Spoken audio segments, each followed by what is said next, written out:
할렐루야. 153 저녁기도에 오신 여러분들을 주님의 이름으로 환영하고 축복합니다. 오늘도 귀하고 복된 이 저녁 시간 가운데 하나님이 우리 가운데 일하시고 역사하심을 바라보는 은혜가 있게 되기를 바라겠습니다. 먼저 하나님의 말씀 보도록 하겠습니다. 하나님의 말씀 마가복음 5장 22절에서 25절 말씀까지 보겠습니다. 마가복음 5장 22절에서 25절 말씀입니다. 우리 같이 함께 봉독하도록 하겠습니다. 시작.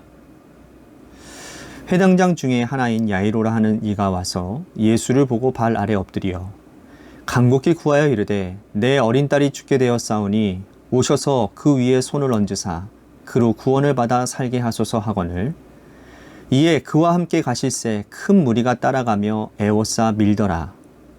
12해를 혈루증으로 알아온 한 여자가 있어. 아멘.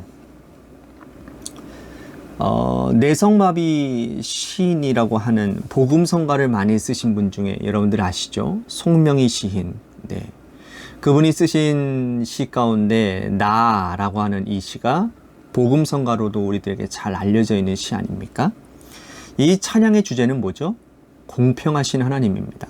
공평하신 하나님이 나 남이 없는 것 같게 하셨네. 이 찬양의 가사가 우리의 심금을 울리지요. 하나님께서 공평하시다라는 명제에 대해서 어떤 이는 동의하시는 분들도 계시겠지만 어떤 사람들은 절대로 동의하지 않는 분도 있을 것입니다. 왜냐하면 하나님께서 공평하시다라는 사실을 경험하지 못했기 때문인 거죠. 그리고 세상의 부조리한 모습을 보며 세상이 이렇게 악하고 부조리한데 어떻게 하나님이 공평하시냐. 어떤 이는 정말 하나님 없이도 이 세상의 모든 권세와 부를 다 누리고 사는데 반면에 나 같은 사람은 이렇게 믿음 가지고 살아가는데도 하나님이 기도 제목 하나 들어주시지 않으시고 응답하시지 않는다며 하나님은 결코 공평하지 않다라고 하시는 분들도 많이 있을 것입니다. 그러나 하나님은 결론적으로 말하면 공평하신 하나님이시죠. 왜냐하면 하나님은 이 세상을 창조하시고 우리 모든 인류들을 창조하신 하나님 창조의 아버지이시기 때문입니다. 창조의 아버지께서 이 사람이나 저 사람이나 너나 나나 똑같이 대하시고 하나님이 똑같은 사랑을 베풀어 주시는 것은 아버지로서 당연한 일입니다.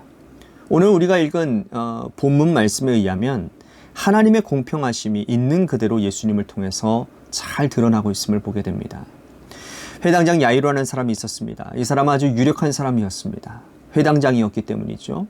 그런데 그에게 12살 된 외동딸이 있었어요. 그 딸은 눈에 넣어도 아프지 않을 정도로 굉장히 사랑스러운 딸이었을 것입니다. 외동딸이에요. 그리고 12살이 될 때까지 회당장이 얼마나 사랑하고 예쁘게 잘 길렀겠습니까? 그런데 그 딸이 갑자기 몸이 아파요. 조금 있으면 나으려나 싶었지만 쉽게 낫지가 않습니다. 병이 조금 더 위중해져 갔어요. 이 병원 저 병원, 이 의사 저 의사 다 만나보았지만 쉽게 고쳐지지가 않습니다. 그러자 청청병력과도 같은 소식을 듣게 되는데 이제 곧 죽음을 준비하라는 거예요. 이제 당신의 딸을 낳지 못할 것이니 마지막을 준비하십시오 라는 소식을 듣게 된 거죠. 회당장으로서는 굉장히 기가 막힌 일이었을 것입니다. 그래서 어떻게 하면 이 딸을 살릴 수 있을까 백방으로 수소문하다가 예수에 대한 소문을 듣게 된 거예요. 그래서 회당장은 예수님께 나와 엎드립니다. 딸을 살려달라고 간청을 해요. 22절과 23절 말씀 보십시오. 회당장 중에 하나인 야이로라 하는 이가 와서 예수를 보고 발 아래 엎드려 간곡히 구하여 이르되 내 어린 딸이 죽게 되었사오니 오셔서 그 위에 손을 얹으사 그로 구원을 받아 살게 하소서 하거늘. 회당장이 예수님께 나와 엎드린 것이 우리는 일상적인 것처럼 보입니다. 하지만 여러분 이 또한 특권이에요.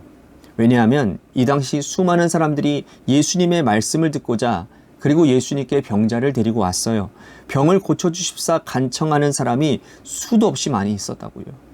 하지만 회당장 야이로는 자신이 유력한 사람이기에 그 많은 사람들을 다 물리고 예수님 앞에 엎드려 자신의 집에 오십사 내 딸의 손을 얹어서 안수하셔서 내 딸의 병을 고쳐주십사 이렇게 당당하게 간청하고 있는 겁니다.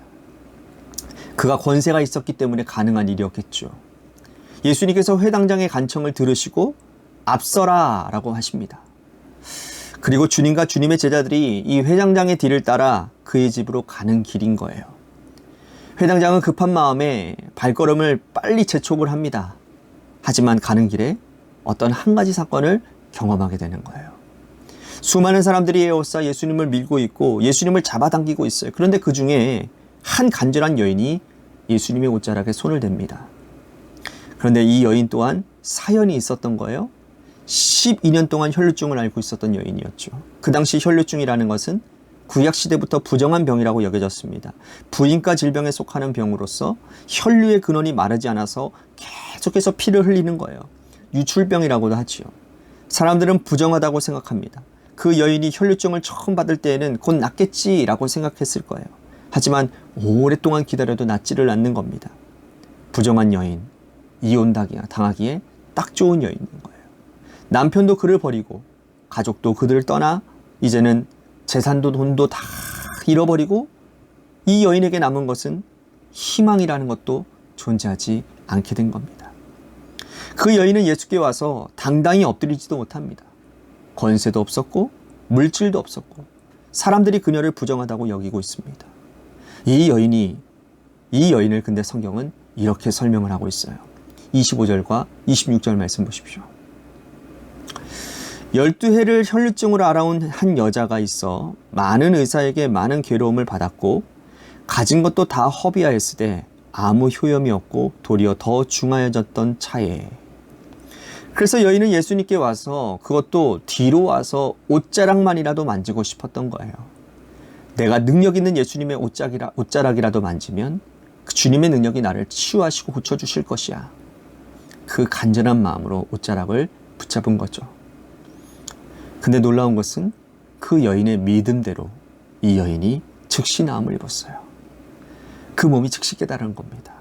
예수님도 느끼셨어요. 자신의 몸에서 능력이 빠져나가는 것을. 이 여인도 나았고 예수님도 알았다면 여러분 그냥 길을 가시면 될 거 아니겠습니까? 하지만 주님은 가던 발걸음을 멈추십니다. 그리고는 뒤를 돌아보시며 누가 내 옷자락에 손을 대었느냐 이리 나오너라. 주님이 사람을 찾습니다. 여인은 두려웠어요? 숨었습니다.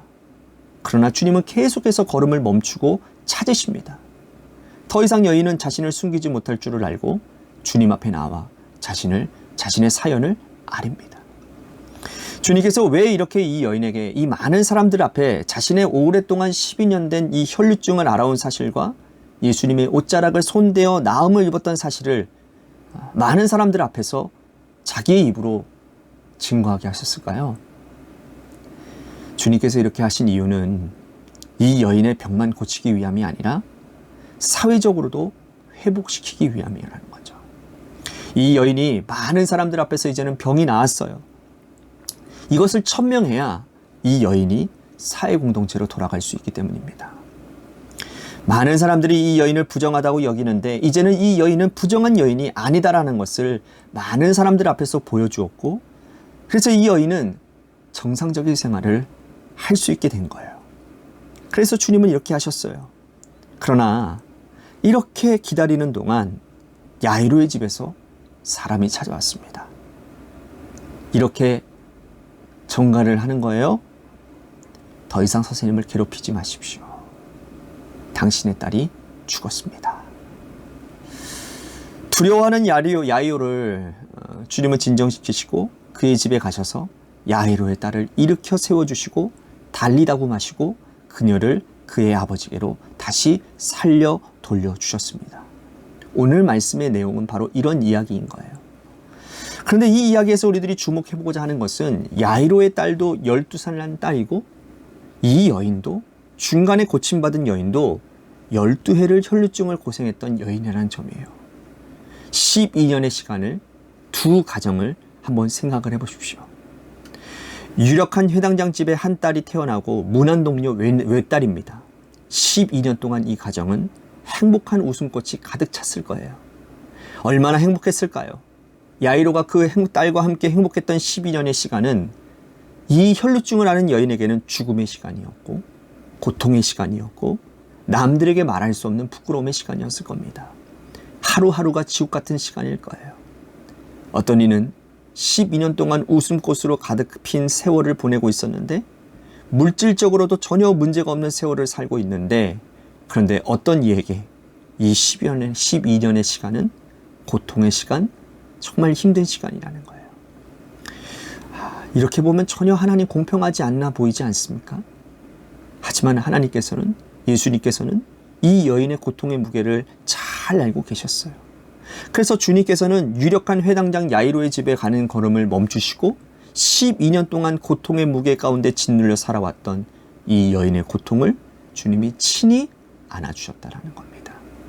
위로해 주셨어요. 네가 12년 동안 정말 힘들었겠구나. 예수님 앞에 나와서 직접 해당장처럼 내 병을 고쳐달라고 말하지 못하는 이 여인, 그런 자신감조차 전혀 없는 이 여인을 주님은 직접 만나주시고 그녀의 입을 통해 간증하게 하시고 그녀의 삶을 헤아려 주시고 들어주시고 위로해 주셨다라는 겁니다. 야이로의 딸을 고쳐주시는 것보다 이 여인의 병을 먼저 고쳐주심으로 이 여인의 고통의 무게로 첨철되어진 12년의 시간을 오히려 주님께서 위로해 주셨어요. 그리고 이 여인에게 주님이 선포하십니다. 딸아, 이제 평안히 가라. 내가 이 병에서 놓였느니라. 주님이 선포해 주셨습니다. 여러분, 이것이 공평하신 우리 주님이 이 여인을 사랑하시는 방법이었어요. 오늘 우리가 겪고 있는 고통은 주님이 다 알고 계십니다. 다른 사람은 문제없이, 고통 없이, 슬픔 없이 사는 것 같아 보이고 나만 이렇게 고통을 겪는 것 같다라고, 나의 하나님은 공평하지 않는 것 같다라고 여겨질지라도 하나님은 우리 인생을 공평하게 대하고 계십니다. 내가 가진 고통의 무게와 인생의 큰 고난의 십자가를 우리 주님은 다 알고 계세요. 우리가 주님의 옷자락에 손만 대기만 해도 주님이 살리시고 위로해 주실 것입니다. 오늘도 공평하신 하나님, 나의 지난날의 수십 년의 고통을 다 알고 계시는 우리 주님 앞에 엎드려 구하시고, 주님, 나에게도 이 여인에게 주신 귀한 은혜를 허락해 달라고, 은혜 내려 달라고, 나를 도와달라고 하나님 앞에 간구하는 기도의 시간이 되기를 바라겠습니다. 또한 우리 교회를 위해서 기도했으면 좋겠습니다. 하나님의 도우심이 필요한 곳이 바로 우리 교회입니다. 하나님의 은혜가 필요한 곳이 바로 우리 교회입니다. 하나님이 세우고자 하시는 그 뜻 가운데서 우리들이 순간순간 우리들에게 주시는 감동 가운데 순종하며 나아가면 하나님께서 분명히 들어쓰시는 날이 오게 될 줄로 믿습니다. 그런 교회가 되게 해달라고, 하나님 앞에 민감한 교회가 되게 해달라고 우리 같이 기도했으면 좋겠고요. 또 한 가지, 우리 육신의 질병으로 고통당하는 성도님들 많이 있습니다. 우리 그분들을 위해서도 기도해 주시고, 고3 수험생인 이도현 학생과 한유진 학생, 공무원 시험 준비하고 있는 이예림 청년을 위해서도 기도해 주십시오. 마지막으로 여러분들의 삶의 자리와 여러분들의 자녀들을 위해서 기도하시다가 이 시간 돌아가시기를 바라겠습니다. 노래 끝날 때까지 우리 같이 함께 합심하여 기도하면 하나님이 그 기도를 반드시 응답해 주시는 줄로 믿습니다.